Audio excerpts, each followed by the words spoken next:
Hello friends, मैं advocate Vinod Sharma अपने channel कानून और आम आदमी में आपका एक बार फिर हार्दिक स्वागत करता हूं। दोस्तों, आज की इस वीडियो में हम बात करेंगे पैरोल के बारे में, फर्लों के बारे में। ये कब दी जाती है और किसके द्वारा दी जाती है, ये सब मैं आपको इस वीडियो में बताऊंगा। तो दोस्तों, वीडियो शुरू करने से पहले हमेशा की तरह मेरी आपसे रिक्वेस्ट है कि अगर आप मेरे चैनल पर नए हैं और आपने अभी तक चैनल को सब्सक्राइब नहीं किया है तो प्लीज़ मेरे चैनल को सब्सक्राइब करें, वीडियोस को लाइक करें, शेयर करें और बेल आइकॉन का बटन भी ज़रूर प्रेस करें ताकि आने वाली वीडियोस के नोटिफिकेशन आपको उसी वक्त मिलते रहें। तो दोस्तों, वीडियो शुरू करते हैं कि पैरोल कब दी जाती है, किसके द्वारा दी जाती है और इसके क्या आधार होते हैं देने के, ये आपको मैं इस वीडियो में बता रहा हूँ। तो दोस्तों, मैं पहले आपको बताऊँ कि पैरोल एक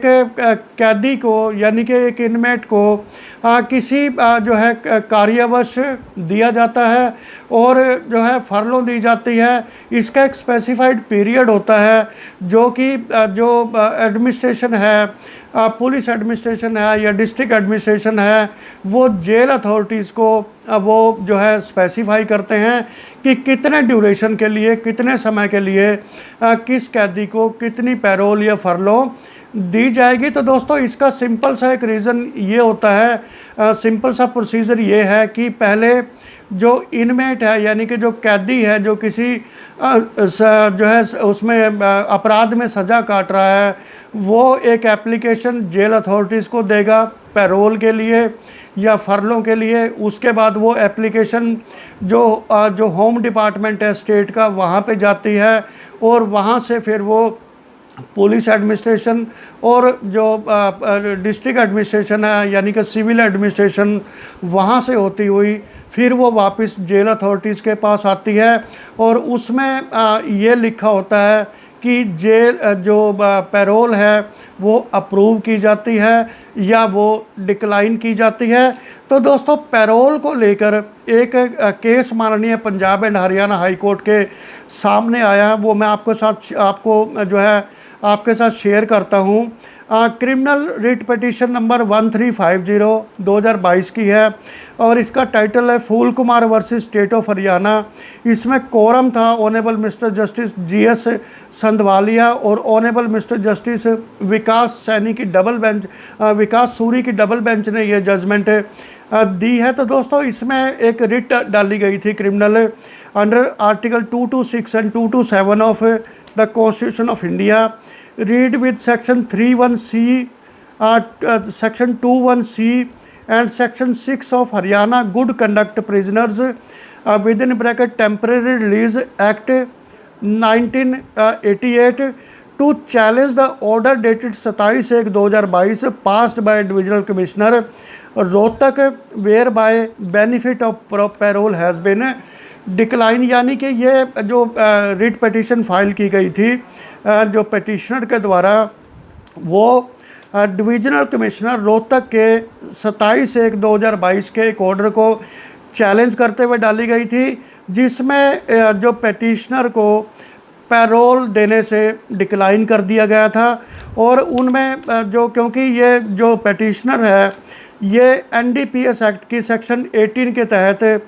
12 साल की रिगरस इम्प्रिजनमेंट जो है ये काट रहे हैं और इन्होंने पैरोल के लिए अप्लाई किया कि इन्होंने कहा कि मुझे जो है गांव में जो इनकी खेती है वहाँ पे हाथ बटाना है और दूसरे जो फैमिली के काम है उनके लिए इनको पैरोल की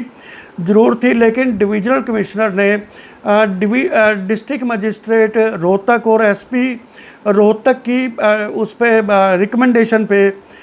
ये डिक्लाइन कर दिया रिपोर्ट पे और इनको पैरोल देने से मना कर दिया। और इसका ग्राउंड उन्होंने कहा, एक एडवर्स रिपोर्ट तैयार की, उसमें कहा कि the petitioner has 4 acres of land registered in his name, कि जो पिटिशनर के पास केवल 4 एकड़ लैंड है और इनके परिवार में अन्य लोग भी खेती करने वाले हैं, इसलिए वो जो है जो एग्रीकल्चर टास्क है वो पूरी तरह से कंप्लीट करने में सक्षम है। और दूसरा इन्होंने जो ग्राउंड दिया डिक्लाइन करने का पैरोल को, वो apprehension of disturbance of peace and tranquility if a criminal is allowed parole की अगर एक जो अपराधी है या जो कन्विक्टेड है, अगर उनको पैरोल दी जाती है तो कहीं ना कहीं जो शांति भंग होने की आशंका है, शांति भंग होने का डर है, which was wholeheartedly accepted by the divisional commissioner without application of mind. और एसपी की और डीएम की रिपोर्ट को डिविजनल कमिश्नर ने हूबहू जो है उसको स्वीकार कर लिया और अपना जो है एप्लीकेशन ऑफ माइंड उसमें इस्तेमाल नहीं किया गया। Keeping into the circumstances the fact that on earlier occasion the petitioner has availed parole of 75 weeks and 1 day and surrendered back in time। और जो क्योंकि जो है जो डिविजनल कमिश्नर ने जो रिपोर्ट आई थी उसके बेस पर इसको जो है डिक्लाइन कर दिया और उन्होंने जो है इसमें कोई इंक्वायरी नहीं की कि पहले भी पेटिशनर को 75 वीक्स की जो है कुल मिलाकर उनको पैरोल दी गई थी और वो पैरोल में कोई शांति भंग नहीं हुई और वो सही समय पर जो है वापस सरेंडर कर दिया, उन्होंने जेल में वापस आ गए। तो माननीय हाई कोर्ट ने इस संबंध में बड़ी सख्त टिप्पणी की है कि repeat orders the declining of parole only on the reason of apprehension of breach of peace is not justified। कि खाली ये कह देना कि अगर इस अपराधी को पैरोल दी जाती है तो शांति भंग होने की आशंका है, डर है, ये इतने से इस ग्राउंड पर पैरोल को रिजेक्ट करना ये जस्टिफाइड नहीं है। The competent authorities continue to pass mechanical orders. और जो कॉम्पिटेंट अथॉरिटीज़ हैं जो पैरोल देने में सक्षम हैं वो इस ग्राउंड पर मैकेनिकल वे में मैकेनिकल मैनर में डिक्लाइन कर रहे हैं पैरोल को और उसमें कोई भी एप्लीकेशन ऑफ माइंड नहीं है। Apprehension is totally alien as such for the purpose of grant of parole. जहाँ तक पैरोल देने की बात है तो ये एप्रीहेंशन बहुत ही एलियन है, बहुत ही स्ट्रेंज है। तो इस संबंध में माननीय Punjab and Haryana high court ने जो जजमेंट दिया है वो मैं आपको बताऊं कि declining the benefit is without any sustained reasons. कि इस आधार पर पैरोल को डिक्लाइन करना ये इसका जो है कोई सस्टेन्ड इसके रीज़न नहीं है। Payroll granted for 6 months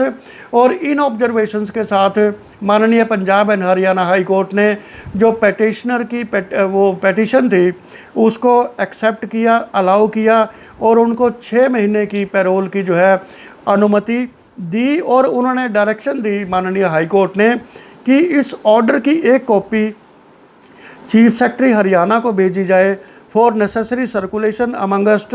the concerned quarters, ताकि इसकी कॉपी कंसर्न्ड क्वार्टर्स जो कॉम्पिटेंट अथॉरिटीज़ हैं, पुलिस एडमिनिस्ट्रेशन है, सिविल एडमिनिस्ट्रेशन है या होम डिपार्टमेंट है, वहाँ भेजी जाए ताकि जो है so that A more humanistic approach is taken by them while dealing with such like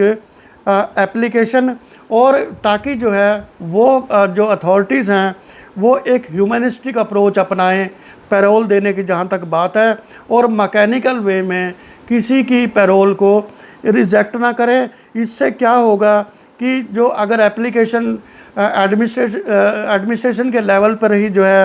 accept कर ली जाएंगी तो कोर्ट को बर्डन नहीं पड़ेगा और वो रिट पिटीशन कोर्ट में नहीं आएंगी। और जो ऑब्जर्वेशंस माननीय हाई कोर्ट ने दी हैं इस संबंध में, उन्होंने एक केस कोट किया Varun alias Gullu versus state of Haryana. ये 26/4/2010 को डिसाइड किया गया था और पैरोल पर संबंधित है। इसमें एक मोटे तौर पे एक फ़ैसला दिया गया था कि the benefits of parole and furlough are regulated by a statute. क्योंकि ये जो पैरोल और फर्लो जो है किसी का डिस्क्रिशनरी राइट नहीं है इसको रिजेक्ट करना और ये एक स्टैचूट के तहत इसको रेगुलेट किया जाता है। और ये स्टैचूट अगर हरियाणा की मैं बात करूं तो Haryana good conduct prisoners temporary release act, इसके तहत इसको रेगुलेट किया जाता है। और and authorities cannot act arbitrarily, capriciously और without due application of mind. और जो अथॉरिटीज़ हैं स्टेट की, वो इस जो ग्राउंड है या जो एप्लीकेशन है उसको मनमाने तरीके से उसको जो है बिना किसी एप्लीकेशन ऑफ माइंड के उसको जो है रिजेक्ट नहीं कर सकती। तो दोस्तों, पैरोल के संबंध में माननीय हाई कोर्ट ने ये बहुत ही एक अच्छी स्थिति स्पष्ट की है कि पैरोल को एक जो है मैकेनिकल वे में रिजेक्ट ना किया जाए, बल्कि